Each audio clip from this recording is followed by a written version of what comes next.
Say sadhu, sadhu, sadhu.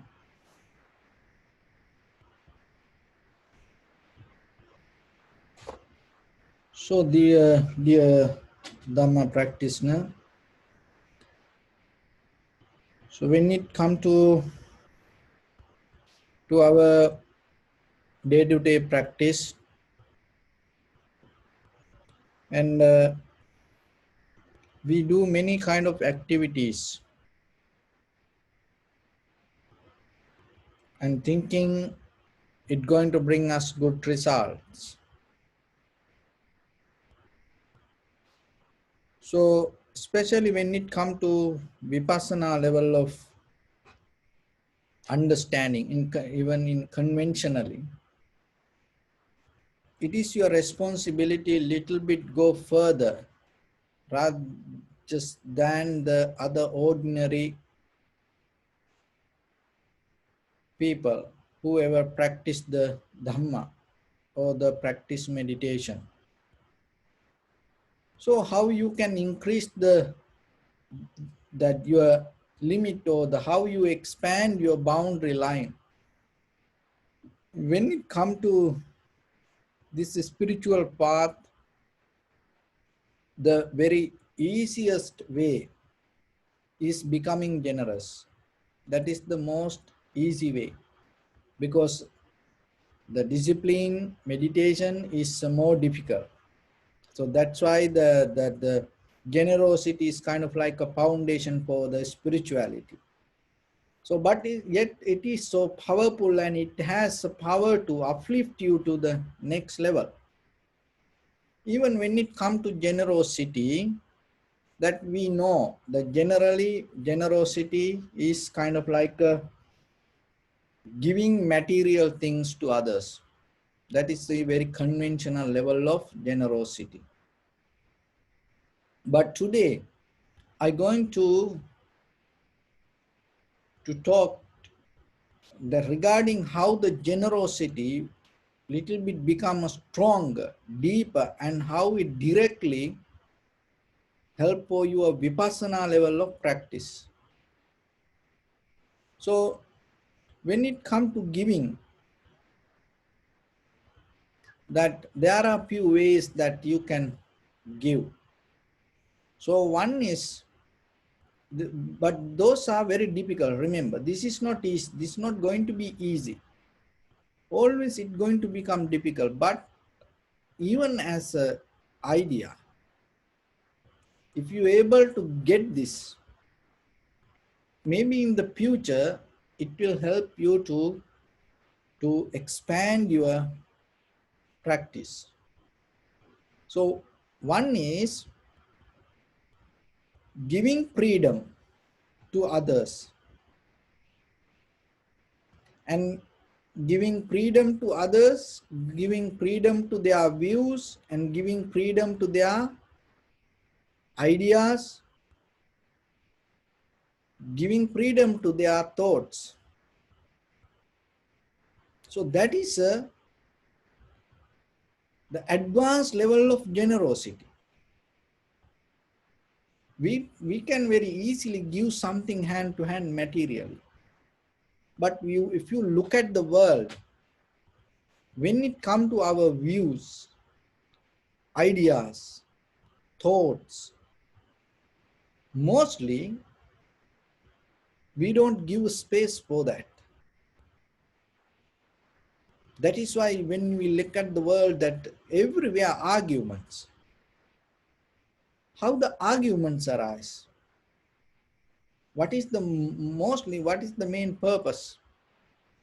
There are debates, arguments go sometimes to clarify something, understand something. As example, when you look at the history of the Buddhism, that you can find the Buddhist the logic, and some monks had arguments regarding something. That arguments to clarify certain kind of meanings, not go against the views or the ideas. So that is completely different. But what I am talking here, in day-to-day life, that we may mostly not accepting, not giving freedom to others' ideas. So giving freedom to others' ideas doesn't mean you accept, you going to be like that. But at least can you hear, or at least can you accept it without rejecting, and allow that person to hold that. So when you look at the Buddha's character, look that whatever the people came to Buddha, the arguments and the many ways that they try to argue with the Buddha. But look at the way that Buddha taught them. So it's so that we have that capability to build up a strong connection if we allow other people to same like you, if we allow others to have their own ideas. Maybe that your point of view, that it can be wrong, but still it is not about how do you think the entire world going to have the right ideas or the right views.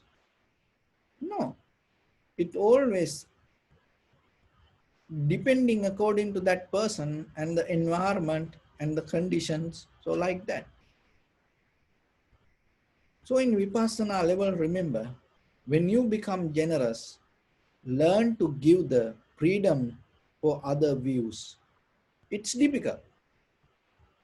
It is going to become kind of like a very hard, difficult. But still, start yourself to push your limit little bit. It's okay. Sometimes it's kind of like you start to understand it's kind of like a nonsense. It is very wrong. But don't go against that. That is art. That is what that when it comes to deeper level of practicing dharma, that is where you expand your capacity and you become more matured with the practice. And otherwise the vipassana practice doesn't mean you just practice only close your eyes and sitting and meditation. No, after that, when you practice vipassana means in your in day-to-day life, your behavior should change. So then that mostly people attack to others' views and attack to others' ideas and attack to others' thoughts. But then yourself, you have to give opportunity for them.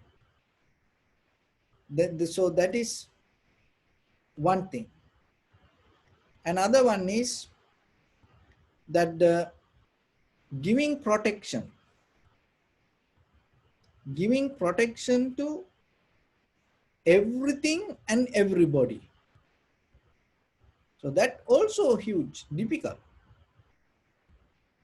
So as example, when you giving protection to each and everything, you cannot tell, oh, this is bad, this is good, and then I have to take out this bad and keep only the good. No, as example, weeds that you have, your garden. So then by hearing this, maybe you think it is crazy. Of course it is crazy. Why it become crazy? Because it is not conventional. It is not belong to samsara, that's why. So what's crazy mean, that there is the weed, and there is a plant, there is a giving beautiful flowers or fruits. So this weed is next to that. Giving protection means You have to protect this both. And when it comes to living beings, you have no rights to kill any animal behalf of others' comfort. So as example, look like mosquitoes.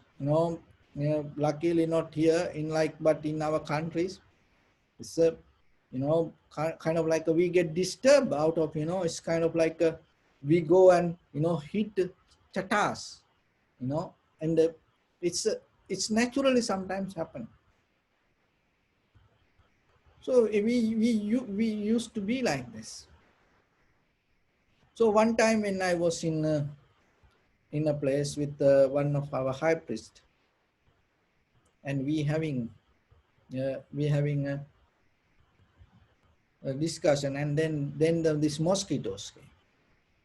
And then that day he gave me a very good lesson and told, look, this mosquito is innocent. That mosquito's inherent nature, it doesn't have any strength to recognize, oh, this is a monk, practice meditation, should not disturb. Oh, this is a thief, I should go and I should disturb to that.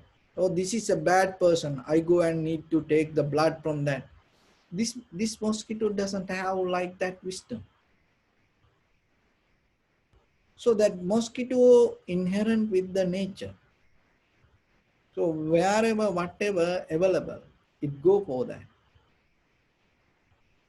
So if you able to think from the mosquito's point of view, you don't know about practicing meditation, or you don't know the idea that we have, it is a disturb for us.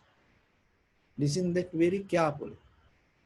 When you look at the mosquito's point of view, it doesn't know it is a disturb for your meditation.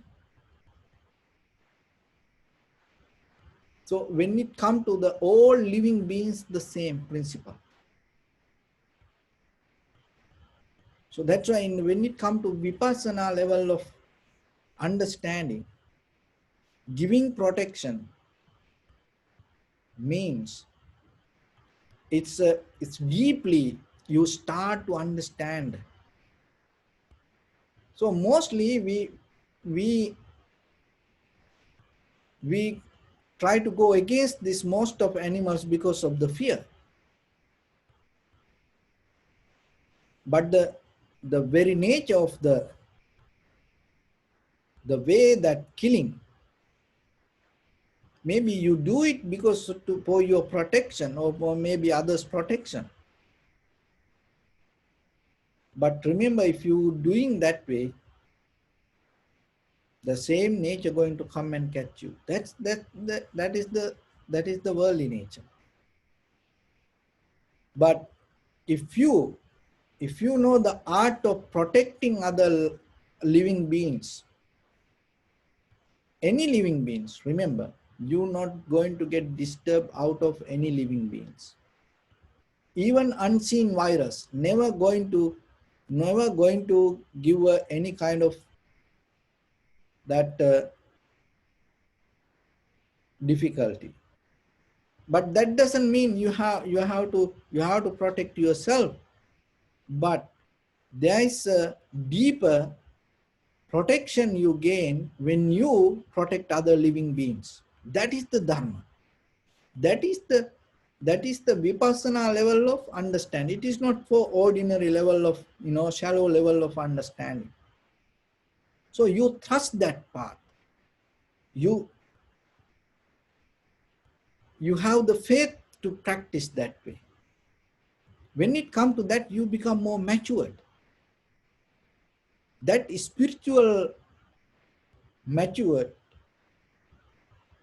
uplift and change your lifestyle. So then remember, even everything, anything, protection. So giving protection to everything. then the entire universe, if you become like that, just imagine 100% your mind come to a point to understand and giving protection to each and everything.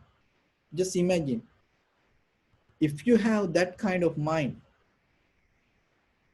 around you, this entire universe becomes safe. That's why in nature anymore never going to go against you, because that connection start to build deeper in that the communication. So that is the power of that you build up. That's why Dhammo have rakhati dhammachari. So the person whoever protect the Dhamma, that he get the protection by the Dhamma. So the same principle then yourself remember. If you give the protection to anything, and when it come to that, no condition, even the any material. But there are sometimes we have nature, when we look that we have nature to destroy it. Even some bugs, animals, we have nature when right away, when we see that, we kill it. We have to kill it. That's the nature we build up. We never have any idea to think even just one thought, from the that point of from that animal side. But see that Vipassana is changing your life deeply. Other thing is giving space. So the giving space is very difficult. So the giving space physically and materially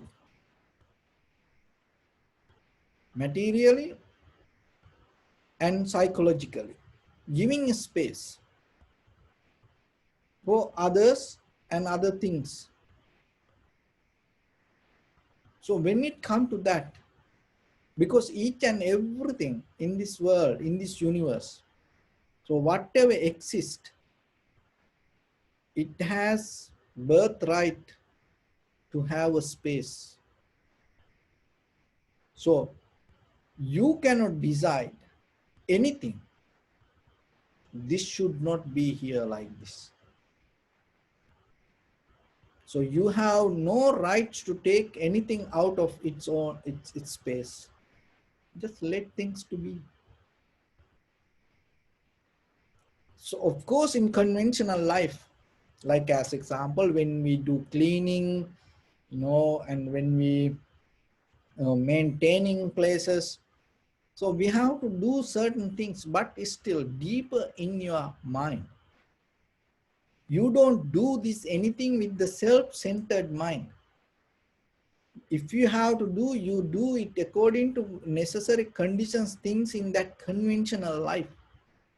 Otherwise, you don't do with the self-centered, egocentric ideas. So remember these three things. So the giving freedom to the views, ideas, thoughts, and giving protection to everything and everybody. And other thing is giving a space to everything and all living beings. So build up a heart to that level. And that, if you able to practice that way, that is the highest of becoming generous. That is the Vipassana level of that you completely become generous, not the conventional level of you giving things. Mostly we give that things to knowingly that we're going to get it somewhere in the journey of this samsara. Maybe we go to heaven, or we may go to better place. So like that. You will get a better house, you will get a better car, you will have a heaven, and in that heaven you have better bathrooms, and you get a more better toilet, you get a more better that living room. In heaven you have everything there. So with that conventional idea, sometimes we give, or maybe you give things, somewhere when you have difficulty, or somebody will give something to us. So like that. That's nothing wrong. You have to do it. You go with it. But this is more different than that. This is make you a kind of like a universal being, and at the same time you get connected to the deeper, that everything. And other thing is, this will help you to clean all the mental formations or the defilements. And then when you keep practice it within yourself, that become discipline to you. That become a stronger discipline. When you cultivate uplifting this generosity, these qualities in you, it become discipline to yourself. That become more. And if you want to go a little bit more deeper in the practice, so in that level, that how you can increase this your capacity. So in that level, as a quality, if you can develop tolerance or the patience, and that is very difficult. It is not kind of like a conventional, the unagitative consciousness, awareness. So if you become patient, or if you able to develop the tolerance within you, with your enemy, it is very easy. Because why? You know, with the enemies, that you're not going to be very closer with the enemies. But if you able to tolerance and be patient with your enemies, it will help to increase your the capacity in the Vipassana level. So other thing is that not having that what you want in day to day, it is very difficult. It is killing you. You know, all the people go crazy. You know why? Because you are not patient. You cannot tolerance. You know that when you don't have things what you really want, it is very difficult. But in Vipassana level, start to practice, increase your capacity, and you're going to see how it's going to change your life. Be tolerance. And whatever you don't get when you want something, learn it. Practice it. Otherwise, it's not going to come itself. Just practice, knowingly practice it.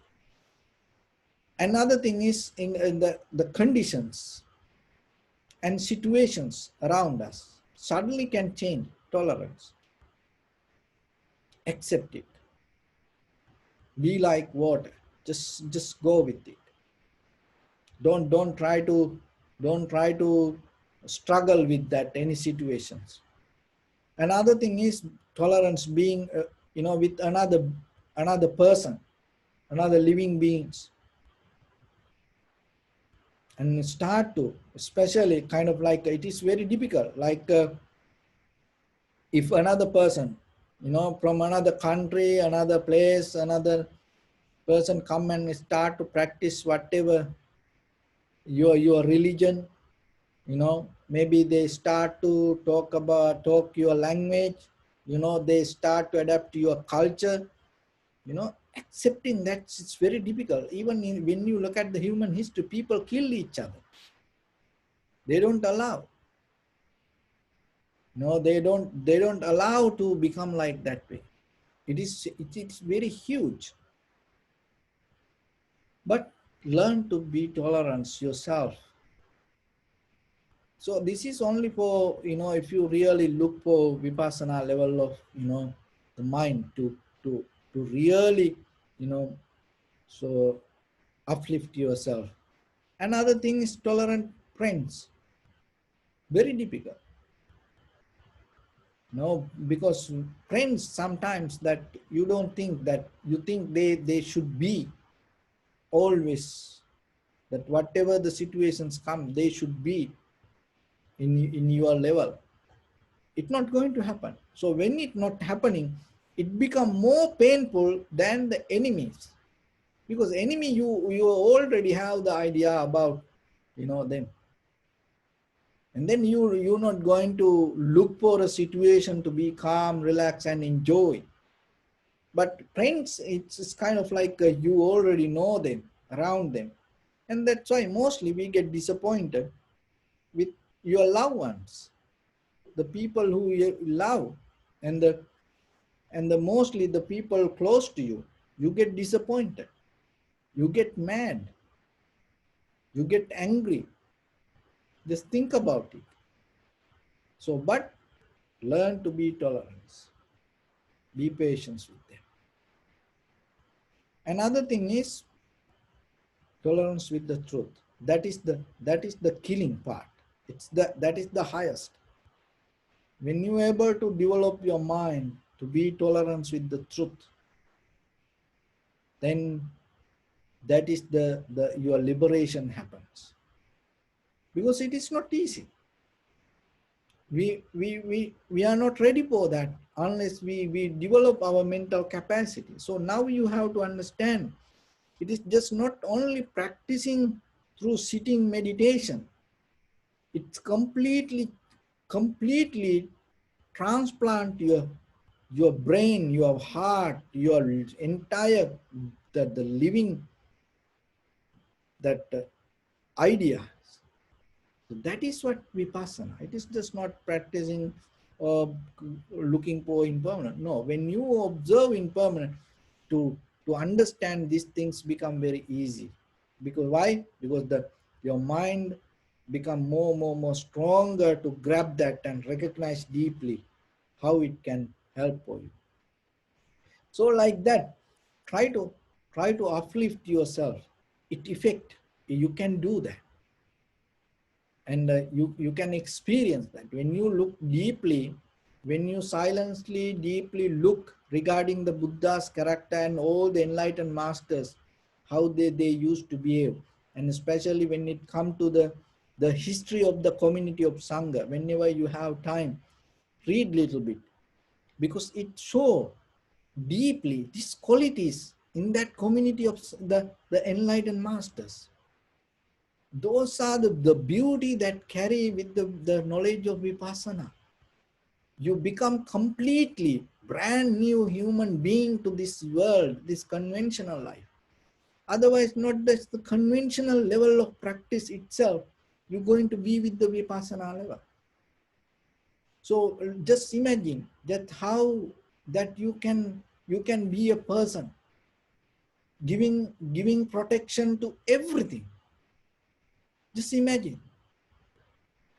In conventional life, that we cannot do that. See that also what you can do in conventional life, if you keep doing, you become a conventional living being. So that's why when you practice Vipassana, so don't think that you have to keep doing the conventional thing. No, you little by little, even as the idea, just understand this, and 1 minute per day, that's enough. You don't need to go for 24 hours, because you have to do a lot of things, other things. You are still practice and you are still on the way. But 1 minute, in that 1 minute, keep a discipline in yourself, giving freedom to any idea, giving freedom to any view. In that minute, if you keep practice, maybe one day, in that 1 minute, somebody can come and tell you are crazy. Accept it. Don't go against. You are an idiot. Accept it.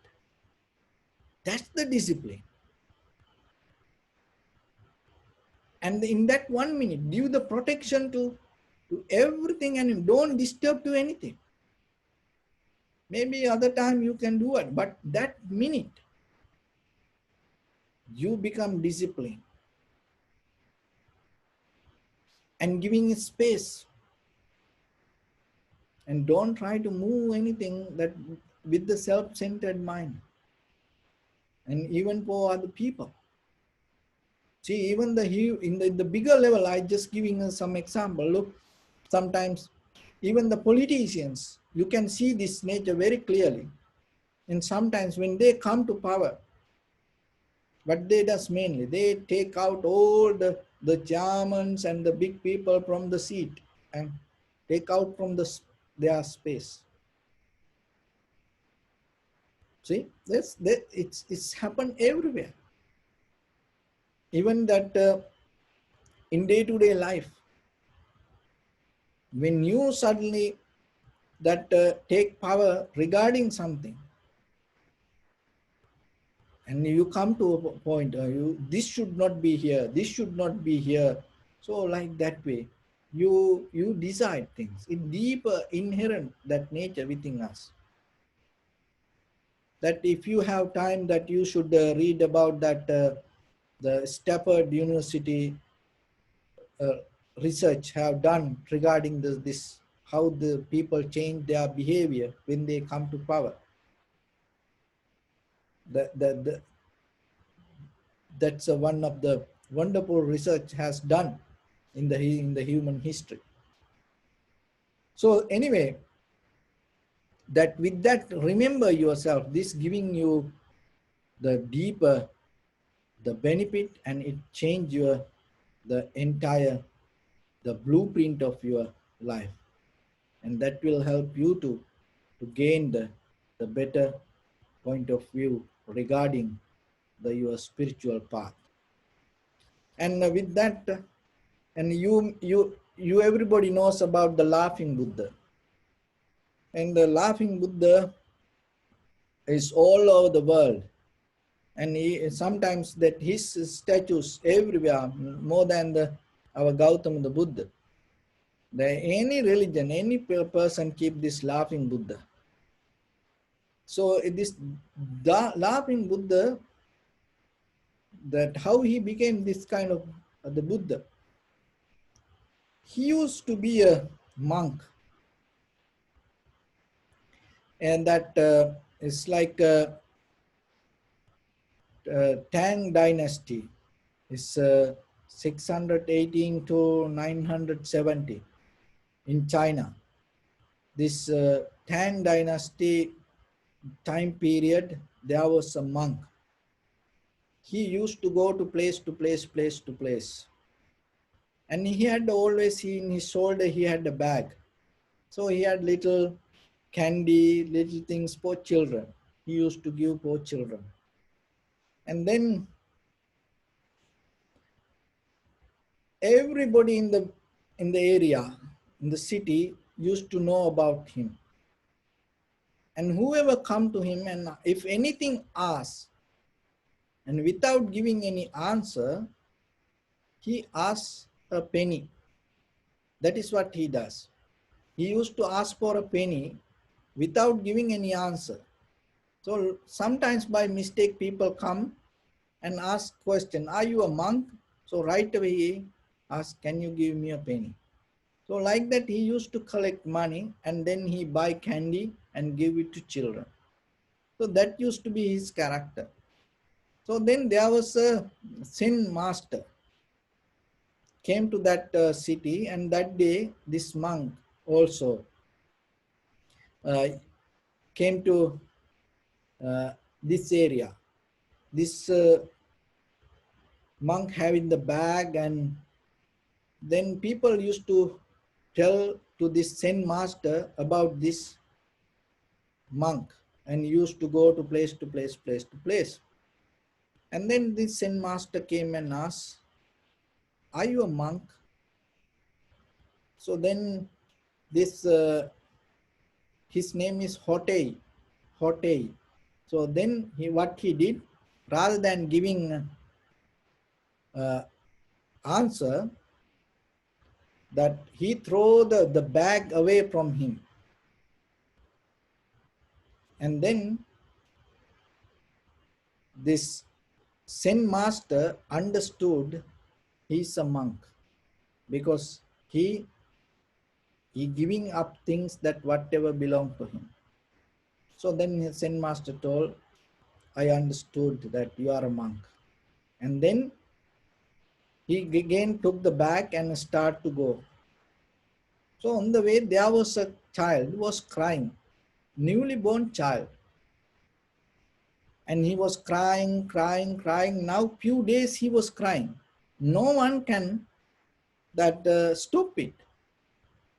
And even the many doctors came, many people came and tried their best. And even it goes to the king also. And even the king also show up, but still the child crying, no one can stop. So by the time this monk go close by, and then everybody knew, oh, this monk coming, and he used to be friendly with children, please, please. And then they invite him, and this monk came. And by appearing this monk, that child start to laugh. So from that day, he became the laughing Buddha. And this all over the world, most of the business places, and that with the Chinese penny, and you see this monk statues. So this is the story of the laughing Buddha, and it is a very powerful story because that art of giving, and it build up a deeper connection. So that's why this the in the Vipassana level of when you practice this the giving, and you no need the word or the position sometimes to even that this little babies has a power to understand that. So then yourself remember, whenever you have opportunity little bit, just try to push forward yourself and push your limit little bit, and try to be matured deeper in your heart. So with that, I bless upon everyone with this good practice. May all of you be well, happy and peaceful. May no harm come to you. May no difficulties come to you. May no problems come to you.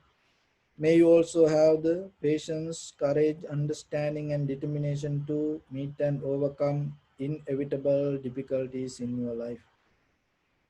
So during this time period, may everyone stay healthy and safe. And finally, may all of you attain supreme bliss of Nibbana.